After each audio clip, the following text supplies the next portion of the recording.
What's up, guys? Welcome to the final breakdown of 2021. Julie, can you believe that this year is over? No, I cannot. It has been, I've just been reflecting, thinking about how fast it seems to have gone. And so much has occurred in it. Much. You're exactly right. So we wanted to take today and just celebrate and remember a little bit of what God has done this year. I mean, there's been the highest of the high moments and the lowest of the low moments, but we have learned that God is with us in it all. So, Julie, I'd love to hear, what is something that pops out to you when we reflect back on 2021? You know, it's crazy. We were just talking about a few moments ago that today actually was the day last year that revival really broke out. We baptized 99 people. Yep. And we really weren't meeting, and there were very few people here, and yet God began to do a work that just continued all year long. And so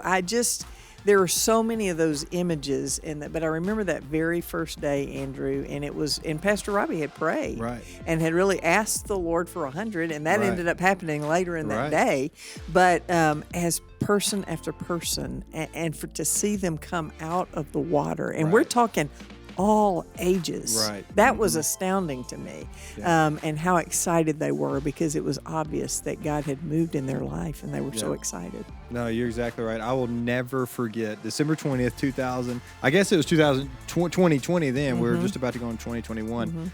Just how amazing it was that day, the excitement in the air, and then, like you said, to see it continue throughout the year was just we met on Tuesday night. Do you remember that? Yeah, it was right. Oh my goodness, y'all! I don't know if you remember this. It was right before Christmas. Yes. And they said, "Hey, we need to have another baptism service." And oh my goodness, y'all! That night was unbelievable. It really was. It really was. So much fun, and I'm encouraged because we're here it is, Monday, the last day, the last breakdown of 2021, and Sunday again we baptized some kids, and we baptized a 79-year-old lady. I just love seeing. That's one thing I've learned this year, that nobody is too far. That's right. From God doing an amazing work in their life. It's never too late to be obedient to what God is calling you to do. Yeah.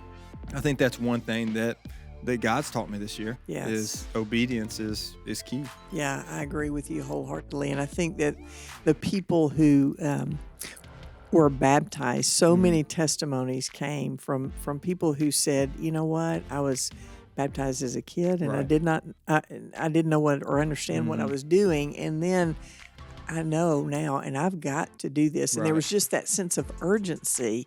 And we know that baptism doesn't save us. We know that it's just an outward sign of something that God has done on the inside. But to be obedient to that, there is a freedom that comes when we know that we have done that. Yeah, no, you're exactly right. And it's funny because for me in my life, obedience, disobedience. If I were to begin to be disobedient, it's easier for me to continue to be disobedient. But if I am obedient, then it's easier for me to continue to be obedient. And I've seen that same thing true with baptism. Baptism does not save you, but it's that outward expression of what Jesus has done in your life, and it is a step of obedience. And I've seen it true when people follow through in that first step of obedience. The second step, the third step, the fourth step is easier. Yeah. And I have a good friend of mine now. His name is Daniel, and I'll never forget this past year. He flew in from Montana to be baptized. Those are the things, you know what I'm saying? So crazy. he flew in. Yeah. He bought a plane ticket for himself and his family. He invested some money in his obedience to come here and be baptized. Now, we've had 34 people to be exact, be baptized in your home right where you are, which is unbelievable. Yeah. But Daniel, speaking of obedience, how it spurs on obedience, he felt led that he needed to follow through in baptism. He came, he was baptized, and since then I have seen this pattern of extreme faithfulness in his life. He ended up moving here. He said, Andrew, we've moved before for jobs. Why not move for the Lord? So they just took a step of faith. We don't have a job. We feel called to move here. So they moved here, and it's just been, you need to, if you ever meet Daniel, I'll drop his link or something below, but you need to ask him his story, because it's just faithfulness after faithfulness after faithfulness, seeing, how he's walking in that way. So it's just really cool. I've been really encouraged to see people walking in this faithfulness and this obedience. Yes, it has been such a blessing. The other thing I think this year that has been such a blessing is our call to prayer. Right. That we as a church have really begun to pray, and as we have been unified in that, we have seen God do extraordinary things. Yeah, one of my favorite things we've done this year is our podcast on prayer. Yes, that was a lot of fun. Yes, it was. If you have not listened to or watched the podcast, you need to go look up the Everyday Life podcast. We did a whole series on prayer, which was a lot of fun.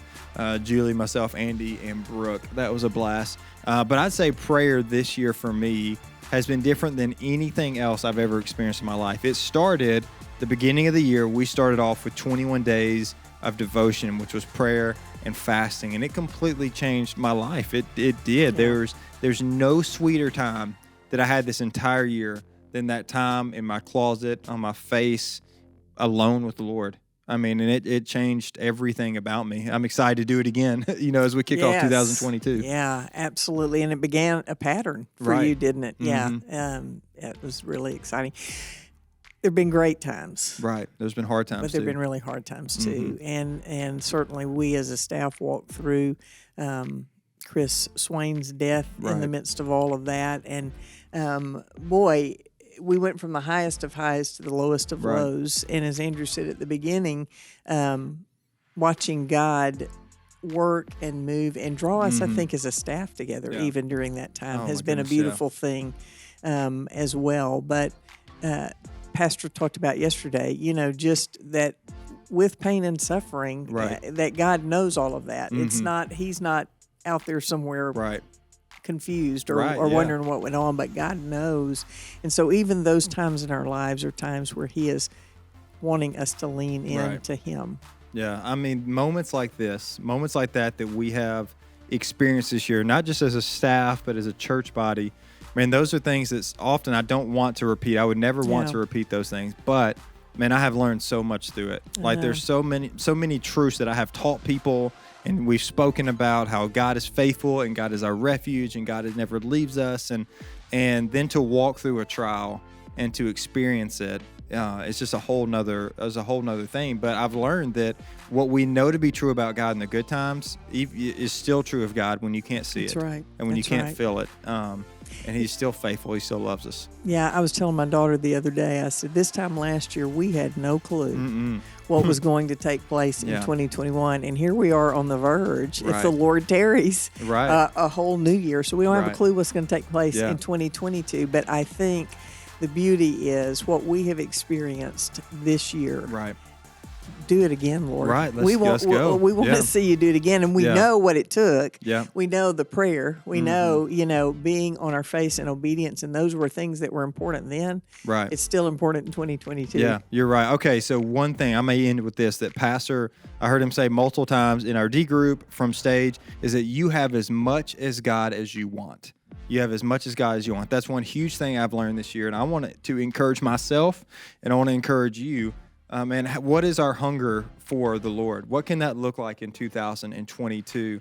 Like I said, this past year started off so unbelievable. I believe that was because together as a church, we were on our face before the Lord seeking him. I can only imagine what God still wants to do, not just in the life of our church, but in your life personally.